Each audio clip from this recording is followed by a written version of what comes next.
এটা ছিল হোলির দ্বিতীয় দিনের ভ্লগ। তো দুদিন ধরে হোলি পড়ায় বুঝতেই পারছিলাম না কোন দিন হোলি খেলবো কি খেলবো না, তাই দুদিনই আমরা প্ল্যান করেছিলাম। প্রথম দিন আমি যেহেতু মামা বাড়িতে কাটিয়েছিলাম, তাই দ্বিতীয় দিন ঠিক করলাম দিদিদের সাথে পিকনিক করব। দিদিরা বললে ভুল হবে, এখানে দাদারাও ছিল। তারপর আমি অল্প একটু রসুন আর পেঁয়াজ ছাড়িয়ে দিয়েছিলাম। আর রাজদীপ দাদা এসে ফার্স্টে দিদিকে আবির মাখালো। আবির বলা ভুল, কি মাথা ফাটা রং। যাই হোক, আমি এর নাম জানি না। দাদা আমাদের খুব ভালো, এই রঙের মধ্যে জল দেয় কিন্তু সর্ষের তেল দিয়ে দিচ্ছে যাতে আমাদের রঙটা ওঠাতে অসুবিধা না হয়, তাড়াতাড়ি উঠে যায়। আর বোনকে দেখো পুরো ভূত বানিয়ে দিয়েছে, পুরো সাদা। তারপরে বোন কি আর ছেড়ে দেয়, বোন একটু রিভেঞ্জ নিয়ে নিল। আর এখানে অমিত দেখো রং লাগানোর ভয়তে কোথায় দৌড় দিল, কিন্তু ও রং না মেখে কোথায় আর যাবে, সেই ধরা দিতেই হলো। আর ও একদম রোবট হয়ে গেছিল। উফ, দেখতে কি সুন্দর লাগছিল, পুরো জোকার। আমরা রং খেলতে ব্যস্ত হলেও আমাদের সবার থেকে বড় দিদি আর বৌদি, ওদের উপরেই যেহেতু পিকনিকের দায়িত্ব, ওদের কাজ বাজটাও বেশি ছিল। আর দাদা আমাকেও ছাড়েনি, অবশেষে আমাকেও একটুখানি লাগিয়ে দিয়েছিল, তাও কম ভাগ্যিস। তারপরে অরিন্দম দাদাকে ধরলো।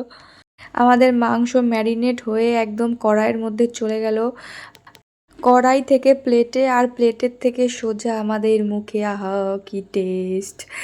তারপরে দাদারা আমাদের নাচ দেখাচ্ছিল, এটা নাচ নাকি ব্যায়াম ধরতে পারবেন না আপনারা। এদিকে আমাদের মাংসের জন্য তৈয়ারি চলছে। দেখো আমাদের মাংস হয়ে গেছে। আজকে আমাদের পিকনিকে ছিল মাংস, ভাত, পকোড়া তো ইচ্ছা মতো যত ইচ্ছা খেয়েছি। আর এদিকে মাল মশলাটা দেখো, 3-4টে মাথা ফাটা রং মিক্সড করে। এই যা দাদা আমাদের স্নান করে একদম সুন্দরভাবে এসেছিল, তারপরে দাদাকে আবার মাখানো হলো। আমাকেও বাদ দেয়নি, জীবনে প্রথমবার এই পটল রং দিয়ে খেললাম আমি। আর সবার মুখটা একবার দেখে নাও, এত সুন্দর লাগছিল সবাইকে দেখতে, একদম সবাই কালোই কালো। আর সব থেকে দেখতে সুন্দর লাগছিল আমাদের দিদিকে। আমার হাতটা একবার দেখো, আমি ভাবছিলাম আমি কি করে খাওয়া দাওয়া করবো। আর বৌদির অবস্থা দেখো, বৌদি লাস্টে ভাবছে আবির কি করব, বাড়িতে নিয়ে যাব, তার দিয়ে বোনের মাথায় দিয়ে দিই। আর লাস্টে একটু টাচ আপ চলছে, যেখানে যেখানে ছিল না সেখানে সেখানে দেওয়া হচ্ছিল, কোথাও বাদ দেওয়া যাবে না। তারপরে আমরা খাওয়া দাওয়া করলাম এই অবস্থাতে, এই হাত দিয়ে, হাতে তো রং উঠছিল না, কি করব, খেতে তো হবেই। খাওয়া দাওয়া করলাম, খেতে খেতে আমাদের বিকেল হয়ে গেছিলো।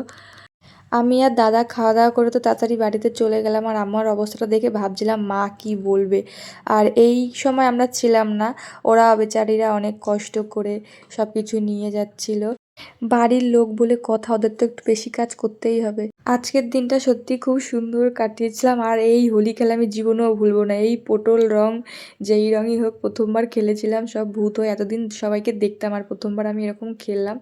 আর আমি গাইস মুখের রং উঠিয়ে দিয়ে সেজে গুজে বিয়েবাড়িতে চলে এসেছি দাদুর সঙ্গে। মানে ভাবতে পারছো কত কষ্টে যে উঠিয়েছি বলা ভুল, আমার বোন উঠিয়ে দিয়েছে, আমি পাচ্ছিলাম না, আমার দ্বারা আর হচ্ছিল না। তারপরে চলে আসলাম স্টলে। এখানে ছিল পান, কফি, পকোড়া, ফুচকা, কোনোটাই বাদ দিইনি, সব খেয়ে নিয়েছি।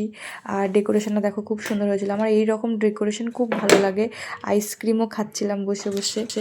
বড় কথা, বিয়েবাড়িতে মানুষ কেন যায়, প্রথমত খেতে, আর একটু সেজেগুজে সুন্দর সুন্দর ছবি তুলতে।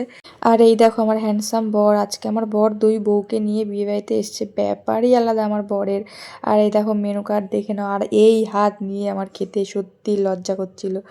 খাওয়া দাওয়া শেষ করে আর একটা আইসক্রিম নিয়ে বাড়িতে চলে এসেছি। তো আজকে ভিডিওটা এটুকুই, সবাই ভালো থেকো, সুস্থ থেকো, টাটা।